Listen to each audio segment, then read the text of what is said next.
Cuphead é um jogo que está sendo um sucesso de críticas, o jogo está sendo muito bem avaliado pelo pessoal, a galera tá gostando muito, esse jogo é bem difícil, muito viciante, e além da sua dificuldade, o que chama muita atenção é o design do jogo, que foi desenhado todo à mão, com aquela pegada de estilo dos anos 30, né? As músicas são estilo anos 30, o design dos personagens e até as referências dos desenhos são dos anos 30. E também o Cuphead, ele tem os elementos de jogos como Mega Man, Contra, Metal Slug e esses jogos do estilo, que são já um tanto antigos, e o Cuphead acaba fazendo referências também a alguns jogos antigos.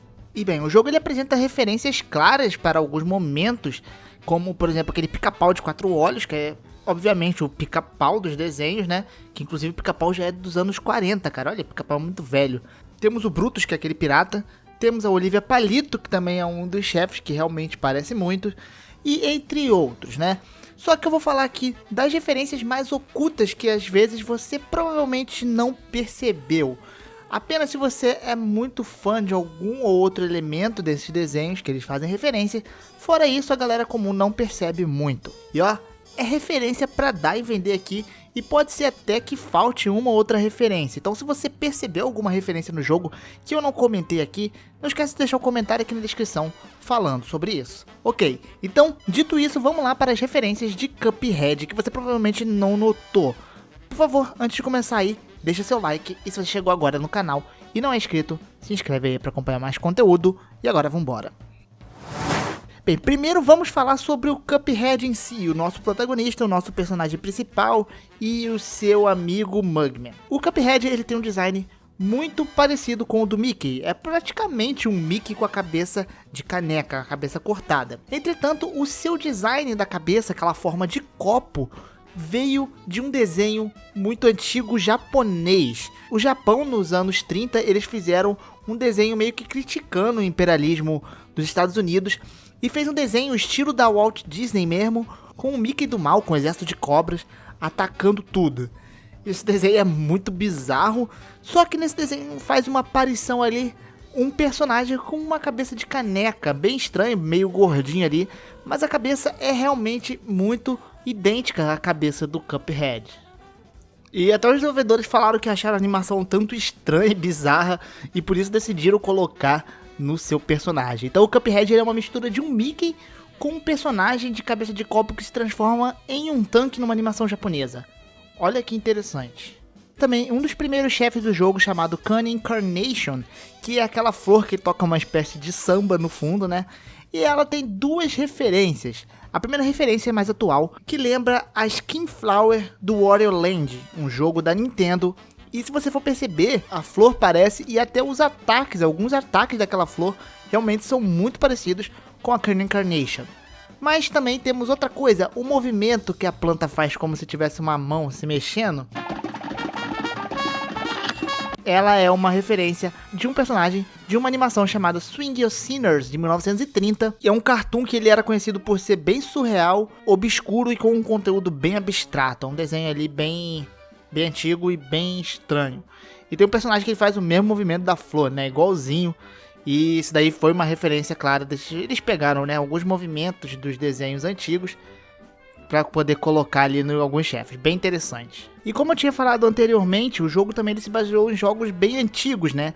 E ele tem uma referência totalmente a Mega Man, que é o Mecha Dragon. E no jogo o chefe se chama Green Matchstick, eu acho que é esse o nome. E o chefe do Mega Man, que é um dragão, tem um design realmente parecido, a única diferença é que ele é um robô. E o estilo da luta é realmente igual, né? Você tem que ficar pulando de plataformas ali, desviando dos golpes e ao mesmo tempo atacando um chefe. Então foi uma total referência a esse chefe aí de Mega Man 2. Essa referência aqui é bem obscura assim, e eu acho que quase ninguém vai perceber isso, principalmente aqui por morar aqui no Brasil, né? Que é o King Dice. O King Dice, ele tem esse estilo aí de cantor de jazz, inclusive ele é um cantor de jazz, né? Ele tem a música própria dele cantando I Am The King Dice. Mr. King Dice, I'm the gamest in the land. E ele canta naquele formato todo de jazz lá de antigamente, né? E ele foi feito para parecer com um cantor de jazz antigo chamado Cab Calloway. que inclusive se vivesse hoje já teria 120 anos o cara, pra você ver como que o cantor é muito velho. E ele é uma referência clara a isso pelo fato simplesmente de, além do design, né, lembrar um pouco do chefe do King Dice, do personagem. Ele ainda fala no final da tela de morte, quando você morre de Game Over, Hide the Hole no final, que é o nome da música, de uma das músicas do Cab Calloway. Então, ele é uma total inspiração aí nesse cantor, que inclusive é muito bom. E o principal chefe, o principal vilão do jogo, como vocês devem saber, é o próprio Capiroto, o Tinhoso. E ele também teve o seu design totalmente inspirado em um curta da Disney chamado Hell's Bells. Aqui no Brasil ficou conhecido como Sinos do Inferno. E bem, nessa época, um desenho de 1929, eu acho que a regra era não ter regra, né? Porque eram uns desenhos bem estranhos e a princípio era feito para as crianças, né? Da Disney. E a história desse curta é que os satanás e os demônios eles simplesmente se reúnem para fazer uma festa selvagem. E o satanás ali, os pequenos demônios também, se eles têm os designs todos parecidos, ele tem o design realmente do capetão lá do Cuphead. Então ele foi totalmente inspirado no Hell's Bells, seu design. No jogo a gente tem também a chefe chamada Hilda Berg, que é o primeiro chefe da fase voadora que a gente tem no mundo 1, que é considerado até o chefe mais difícil do mundo 1, e ela tem uma aparência tanto parecida com a Betty Boop. O seu cabelo realmente lembra um pouco a Betty Boop. Mas não é só isso em que ela se assemelha.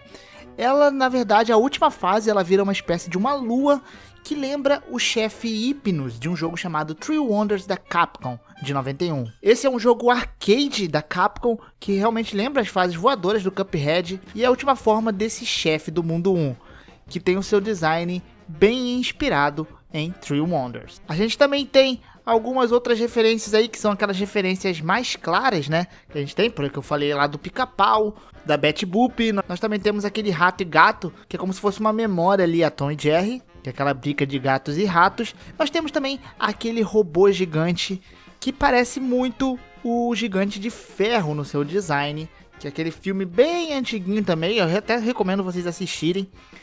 E a terceira fase dele, que ele fica dentro da cabeça do robô, lembra alguns chefes ali, Dr. Eggman, do Sonic, e também lembra o Dr. Really no seu design lá do Mega Man, aquele estilo de cara de cientista maluco, né? Eu acho que isso aí é meio padrão, mas ele realmente tem uma inspirada aí nesses cientistas doidos. O jogo faz referência até a Final Fantasy. Primeiro é na própria tela de título do jogo, que lembra muito, se você for comparar, a tela de título do Final Fantasy VII. Só que ao invés daquela espadinha, é uma caneca. E o outro é a chefe Sally Stage Play, que inclusive é a que eu falei que parece Oliva Palito, que ela na sua terceira forma, ela toma uma forma totalmente inspirada no Kefka, que é o vilão principal e um dos melhores vilões do Final Fantasy, e o Kefka é do Final Fantasy VI. Então a gente tem essas inspirações de Final Fantasy VI e também de Final Fantasy VII dentro do jogo, o que é bem legal. Temos a Baroness von Bombom, e o seu cenário, ele é todo um cenário ali envolto de doces e guloseimas e etc. E nós podemos notar algumas pequenas referências aqui. Primeiro é um dos monstros que ela chama, que lembra bastante o Pac-Man, o seu formato e o fato dele ficar te seguindo, como se você fosse um fantasma, né? E a última fase dela, que o castelo começa a andar, ele assemelha um pouco ao Giant Troll lá do jogo Castle Crashers. Mas isso aí a gente não tem muita certeza, apenas parece, pode nem ser, né? Só que o cenário dela, esse cenário muito perfeito, por sinal, muito bem desenhado, lembra muito um desenho também lá da época que o Cuphead é mostrado, em 1930, que se chama Somewhere in Dreamland. E essa curta-metragem desenho, ele mostra duas crianças muito pobres que estão doidos para comer um doce ali da padaria, eles não podem comer. E quando eles vão dormir, eles vão para a terra chamada Dreamland, né? A terra dos sonhos, e lá eles têm um mundo feito de doces de variados tipos. E eles fazem a festa lá naquele mundo, né, dos sonhos. Depois eles acordam e veem que aquilo era apenas um sonho. E o cenário em si relembra muito esse aspecto desse desenho antigaço e muito bonitinho, por sinal, de assistir. Depois vocês procurem no YouTube. E bem, esses daí foram as inspirações. Tem algumas inspirações ali meio que parece, mas a gente não tem certeza se é. Como aquele gênio ali que lembra o Aladdin, aquele pássaro que também lembra um pica-pau. Também temos até um personagem ali da abelha que lembra muito Leôncio. Mas isso daí são aparições aí que as pessoas percebem um tanto mais, né? Então deixa aqui nos comentários se tem alguma aparição, algum mini easter egg aí de que eu não comentei aqui no vídeo. E se tiver bastante, quem sabe eu posso fazer uma parte 2. Esse jogo é muito incrível, é muito legal, o seu design é maravilhoso e a sua dificuldade me intriga, que eu gosto tanto desse jogo por causa disso. Então deixa seu like aqui embaixo se você gostou desse vídeo, se inscreve aí também. É nóis, grande abraço e até o próximo vídeo.